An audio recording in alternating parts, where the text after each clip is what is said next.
नमस्कार, सुनीता's किचन मराठी या यूट्यूब चॅनलवर आपलं स्वागत आहे. हे बघा, आज आलू आणि साबुदाणा याचे पापड बनवायचे आहेत. हे मी 3 किलो आलू घेतलेले आहेत. आता हे आपल्याला शिजवायला ठेवायचे आहेत. हे बघा, मी कुकरमध्ये आलू ठेवत आहे.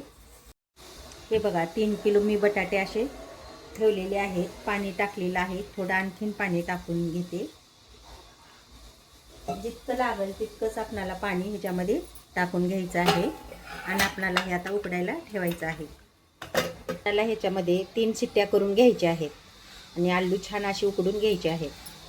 आलू उकडायला ठेवलेले आहेत. तोपर्यंत आपल्याला हे साबुदाणा गरम करून घ्यायचा आहे. हे बघा, मी 2 वाट्या, ह्या वाट्यानं 2 वाट्या मी साबुदाणा घेतलेला आहे. आता आपल्याला गरम करण्यासाठी मी कढई गॅसवर ठेवलेली आहे. आता गॅस चालू करून घेते आणि आपल्याला हे साबुदाणा छान असा भाजून घ्यायचा आहे. भाजून म्हणजे असा जास्त भाजायचा नाही, फक्त आपल्याला थोडंसं कडक करून घ्यायचं आहे. हे बघा,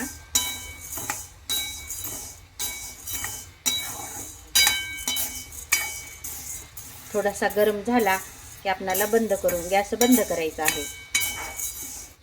हे पहा, कुकरला 3 शिट्ट्या झालेल्या आहेत. आता आपल्याला थंड करून घ्यायचं आहे. हे बघा, अशा प्रकारे एकदम छान साबुदाणा भाजलेला आहे. जास्त पण असं भाजायचं नाही, फक्त थोडे 5 मिनिट असं मध्यम गॅसवर आपल्याला भाजून घ्यायचं आहे. हे बघा, एकदम मस्त असं भाजलेलं आहे. आता मी गॅस बंद करून घेत आहे आणि थंड झाल्यानंतर मिक्सरमधून आपल्याला बारीक करून घ्यायचं आहे. हे बघा, साबुदाणा एकदम थंड झालेला आहे. आता मिक्सरच्या भांड्यात असं मी टाकून बारीक करून घेत आहे. 3 शिट्ट्या झालेल्या आहेत. आता कुकर थंड झालेला आहे. मी आता कुकरमधून काढून घेत आहे. हे बघा, आता आपल्याला हे आलू सगळे काढून घ्यायचे आहेत. हे बघा, सगळे मी आलू काढून घेतलेले आहेत. आता आपल्याला ह्याच्या साल वगैरे सगळे काढून घ्यायचे आहे.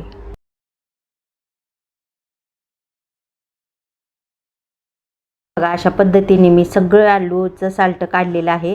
आता पुरणाची चाळणी घ्यायचं आहे. त्याच्यामध्ये एक एक आलू करून आणि बारीक करून घ्यायचं आहे.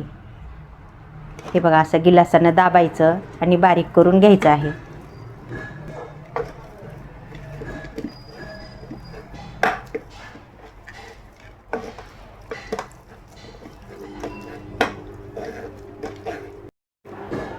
अशा पद्धतीने आपल्याला 2-2 आलू टाकून सगळं असं बारीक करून घ्यायचं आहे. आता मी ही सगळे आलू बारीक करून घेत आहे. हे बघा, अशा पद्धतीने एकदम छान झालेलं आहे. मी आता ह्या ताटामध्ये काढून घेत आहे आणि आणखीन आलू आहेत, हे पण आपल्याला बारीक करून घ्यायचे आहेत. हे बघा, अशा पद्धतीने मी पुरणपत्र्याच्या चाळणीतून बारीक करून घेतलेलं आहे. हे 3 किलो आलू आहेत. हे बघा, आता आपल्याला हे बारीक करून घेतलेला साबुदाणा मिक्स करून घ्यायचा आहे. 2 चमचे लाल तिखट टाकत आहे. कुणी हिरवं टाकते, कुणी लाल टाकते, पण मी लाल टाकून घेत आहे.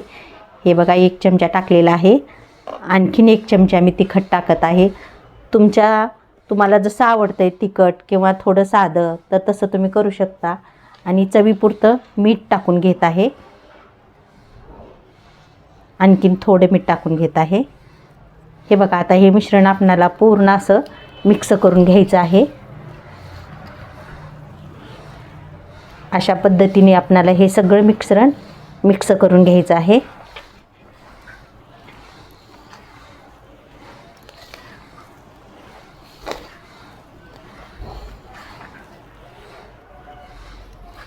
अशा पद्धतीने हे एकदम असं छान असं चुरून घ्यायचं आहे. हे बघा, असं एक जीव सगळं मिक्स करून घ्यायचं आहे. असं चौकड आपलं असं मिक्स करून घ्यायचं, जणू करून एकदम छान असं चुरलं पाहिजे ह्याला पीठ. हे बघा, हे बघा, पीठ एकदम छान झालेलं आहे, मस्त. आणि आता हे अशा गोल गोल लाट्या करून घ्यायचं आहे. ह्याला कुणी उकडून घेतं आहे, मी उकडलं नाही. उकडून घ्यायची गरज नाही, कारण आलू आपले उकडलेले आहेत आणि साबुदाण्याचं जे पीठ करून आपण टाकलेलं आहे ते पण मिक्स झालेलं आहे. छान असं मिक्स झालेलं आहे. 1 तास मी भिजू घातलेलं होतं. असंच करून 1 तास ठेवून दिलं आणि नंतर मी पापड करायला सुरुवात केलेली आहे. हे बघा, असे गोल गोल असे गोळे करून घ्यायचे आणि आपणाला ह्या पात्रामधून असं टाकून पापड बनवून घ्यायचे आहेत. हे बघा, अशा पद्धतीने पापड बनवून घ्यायचे आहेत. हे बघा किती छान झालेलं आहे. आणि आपणाला एक एक करून असेच पापड बनवून घ्यायचे आहेत.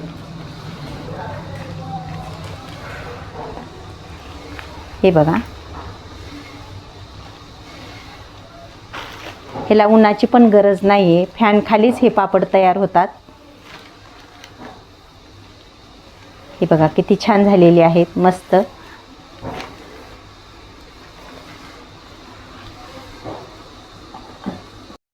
अशाच पद्धतीने मी हे सर्व पापड करून घेत आहे. हे बघा, अशा प्रकारे पूर्ण पापड मी करून घेतलेले आहेत. हे बघा, 4 तासानंतर हे पापड असे निघतात, आपोआपच निघतात. हे बघा,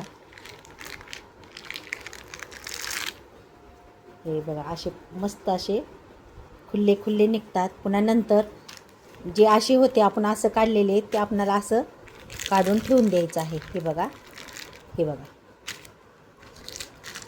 मस्त असे पापड काढायचे आणि असं ठेवून द्यायचं. हे बघा, सगळे पापड निघून जातात असे, छान वाळले जातात. उन्हात जर टाकलं तर 1 तासामध्येच पापड वाळतात. उन्हात टाकले तर मला वेळ झाला होता म्हणून मी नाही घरीच आतमध्येच टाकलं. हे बघा किती छान पापड झालेले आहेत. व्हिडिओला लाईक आणि चॅनलला सबस्क्राईब नक्की करा. रेसिपी कशी वाटली हे कमेंट करून सांगा. धन्यवाद.